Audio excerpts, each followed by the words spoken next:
आपके साथ भी कभी कभी ऐसा होता है कि लोग आपको आपके बारे में ही शक में डाल देते हैं, ठीक है। हालांकि आप दुरुस्त होते हैं लेकिन फिर भी आप अपने आप पर डाउट करना शुरू कर देते हैं कि यार मे बी मैं ही कहीं गलत हूँ। तो अस्सलाम वालेकुम इन दिस वीडियो, क्योंकि आज हम लोग गैस लाइटिंग पे ही बात करने वाले हैं। गैस लाइटिंग इसी मैनिपुलेटिव टेक्निक को कहते हैं, ये जो लोग इस्तेमाल करते हैं। तो आज हम बड़े आसान अल्फाज में इस पे बात करने वाले हैं। तो अगर हम देखें गैस लाइटिंग क्या होता है, तो गैस लाइटिंग सिंपली यही होता है कि लोग आपको आपके बारे में ही शक में डाल देते हैं। वो कुछ ऐसी टेक्टिक्स हैं कि जैसे अल्फाज इस्तेमाल करते हैं तोड़ जोड़ कर कि आपको लगता है नहीं यार ये बंदा ठीक कह रहा है। फॉर एग्जांपल, आपको एरोफोबिया है। एरोफोबिया होता है हवा में उड़ने का डर। हवा में उड़ने का डर मतलब आप चिड़िया तो बन नहीं सकते। फॉर एग्जांपल, स्काई डाइविंग अक्सर लोग करते हैं, चेयर लिफ्टिंग करते हैं। तो जो जो भी प्रोसेस होता है हवा में, जब एरोप्लेन के थ्रू इंसान उड़ता है तो उसको उस चीज़ से बड़ा डर लगता है, ठीक है। ये एक फोबिया होता है। इसको प्रॉपरली काउंसलिंग की ज़रूरत होती है, इसको प्रॉपर साइकोलॉजिकल ट्रीटमेंट की ज़रूरत होती है। लेकिन अब आपको पता है आपको ये इशू है, अब आपके फ्रेंड्स आपको स्काई डाइविंग पे ले गए हैं या चेयर लिफ्ट पे ले गए हैं कि चलो जी हम ये करके आते हैं। आपको वहाँ पे जाकर डेफिनेटली डर लगना शुरू हो जाएगा। आप में इतना हिम्मत नहीं है कि आप अपने उस डर को ओवरकम करके ये चीज़ कर लो, तो आप वो काम नहीं करोगे। अब आपके दोस्त क्या कहेंगे कि आप बहुत ज़्यादा ड्रामेबाज हो, आप अटेंशन सीकर हो, आप लोगों की तवज्जो हासिल करने के लिए इनकार कर रहे हो, ठीक है। यानी वो ऐसे अल्फाज कहना शुरू हो जाएंगे कि आपको बुरा लगेगा। आपको लगेगा कि यार मैं ड्रामेबाज नहीं हूँ, लेकिन वो आपको कुछ ना कुछ ऐसा कह देते हैं कि आपको वो अपने बारे में डाउट में डाल देते हैं कि तुम तो है ही बुज़दिल हो। हालांकि आप में एक साइकोलॉजिकल मसला है, एक प्रॉपर आपके पास ऑथेंटिक जेन्युइन रीज़न है, लेकिन वो लोग आपको आपके बारे में डाउट में डाल चुके हैं। अब इसके तरीके कौन कौन से होते हैं? इसके तरीके ये होते हैं कि अक्सर लोग ऐसा काम करने के बाद डिनाई करना शुरू कर देते हैं। डिनाई मतलब कि अच्छा सपोज करें कि आप लोगों ने प्लान बनाया कि आप लोग कुछ ना कुछ न्यू रेसिपी को ट्राई करने वाले हैं और वो रेसिपी ख़राब हो जाती है, इतनी अच्छी नहीं बनती, ठीक है। आप अपने फ्रेंड को कहते हो कि यार ये अच्छी नहीं बनी, तो अब ये नुकसान हो चुका है। अब वो सारा ब्लेम आप पर डाल देगा, डिनाई करेगा, देन ब्लेम आप पे डाल देगा कि मैंने मना भी किया था, तुम ये काम ना करो, तुमने हुजी किया है, तुम ये हुजी चीज़ ख़राब की है। तो ये इन लोगों की तरीके होते हैं, ये इन लोगों की टैक्टिक्स होती हैं जिनको इस्तेमाल करके ये आप लोगों को आपके बारे में डाउट्स में डाल देते हैं। बेसिकली लोग ऐसा क्यों करते हैं? तो फर्स्ट ऑफ ऑल अगर देखा जाए तो ये सुपीरियॉरिटी कॉम्प्लेक्स का शिकार होते हैं, ठीक है। मतलब अपने आप को बहुत आला समझते हैं, तो दूसरों को अपने कंट्रोल में रखना चाहते हैं, अपने काबू में रहना चाहते हैं। उनको उनका दिल होता है कि सारी दुनिया उनके इख्तियार में हो।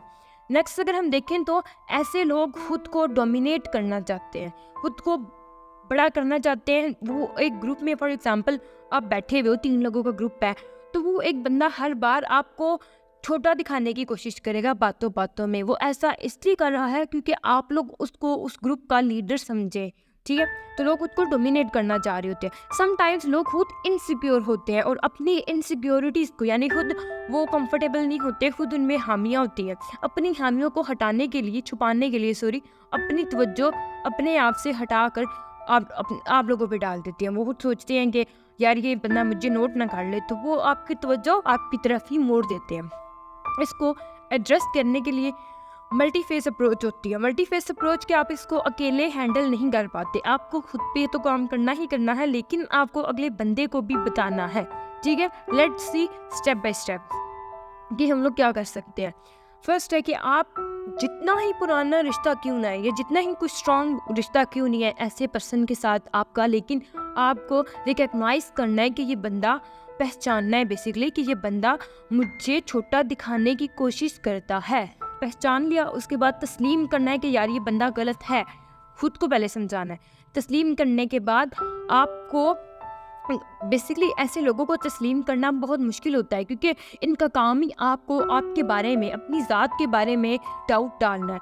तो ये बहुत डिफ़िकल्ट टास्क होता है, क्योंकि वो फिर कुछ ऐसा बोल देंगे, आपको लगेगा नहीं यार मैं ही गलत सोच रहा हूँ इस बंदे के बारे में, ये तो इतना अच्छा है, ठीक है। ये बार बार ऐसा काम करेंगे, ये आप एक सेकंड भी मौका नहीं देंगे कि आप अपने इनके बारे में कुछ राय कायम करें, ठीक है।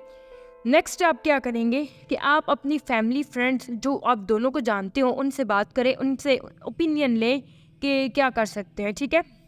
अगर आपको लगता है कि ये जो बंदा है अब हमारे हैंडल से बाहर है, तो आप किसी प्रोफेशनल से बात कर सकते हैं, ठीक है। या कुछ देर इन लोगों को छोड़ के देख लें, डिस्टेंस मेंटेन करके देखें।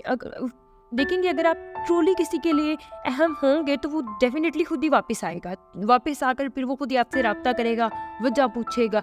ऐसे केस में फिर आप क्या करेंगे, आप अपनी बाउंड्रीज को, अपने मतलब कि एक डिस्टेंस को, सेफ डिस्टेंस को मेंटेन रखेंगे, अपनी हदूद कायम करेंगे कि यार तुमने ये बात मुझे आज के बाद नहीं कहनी, तुमने ये काम आज के बाद नहीं करना, तुम्हारा ऐसा कहना मुझे बुरा लगता है। मतलब कि ओपन क्लियर कम्युनिकेशन करें, अगले बंदे को साफ सुथरे अल्फाजों में बताएं कि आपको उसका ऐसा कहना बुरा लग रहा है, ठीक है। दूसरी चीज़ ये, ऐसा कहने के लिए अपना सेल्फ कॉन्फिडेंस बढ़ाएं। हर चीज़ में हमारा सेल्फ कॉन्फिडेंस पता नहीं इतना कम क्यों होता है कि हम अपनी ज़ात का बेड़ा गर्क खुद ही कर रहे होते हैं, ठीक है। तो सेल्फ कॉन्फिडेंस को बढ़ाएं। जब तक आप अपने अंदर खुद ही बोलने को कॉन्फिडेंस नहीं पैदा करेंगे, दूसरा बंदा आपके लिए केयर नहीं करेगा, दूसरे को आपसे तब तक फ़र्क नहीं पड़ेगा जब तक आप खुद की खुद केयर नहीं करेंगे। तो अपनी सेल्फ कॉन्फिडेंस बढ़ाएं, अपने बारे में अवेयर रहें कि अगर ये मैंने राय रखी है या ये मेरी सोच है तो ये करेक्ट ही है। ये बंदा कुछ भी कह ले, ये बंदा आप पागल है, मैं नहीं इसके बारे में कुछ भी कर सकता, यानी आप जजमेंटल तो ना हो, लेकिन आप अपनी सोच पे एटलीस्ट कंसिस्टेंट रहे।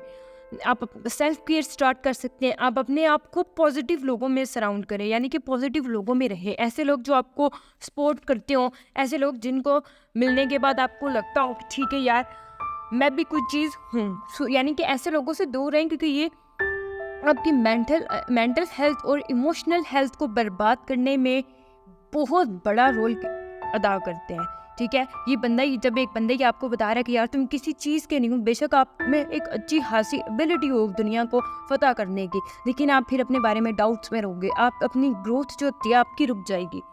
That's it for today's video.